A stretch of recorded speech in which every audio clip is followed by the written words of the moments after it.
শেষ হয়ে গেছে জাতীয় দলে সাবিনা সানজিদাদের অধ্যায়।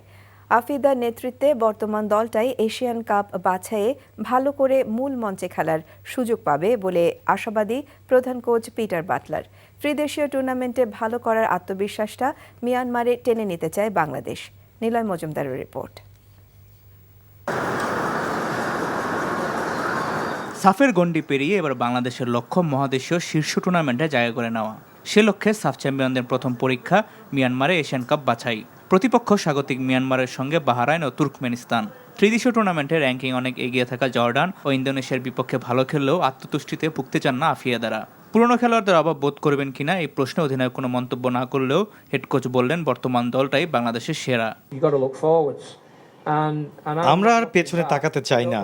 আমরা জানি এই গ্রুপে বাংলাদেশ আন্ডারডগ। তাই আমাদের কৌশলী হতে হবে।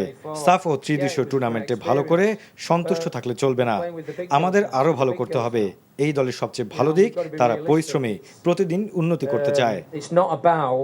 জর্ডানে যাওয়া দল থেকে 3টি পরিবর্তন করে দল সাজিয়েছে বাংলাদেশ।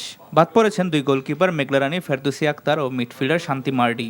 রক্ষণের শক্তি বাড়াতে ফেরানো হয়েছে নীলুফা ইয়াসমিনকে।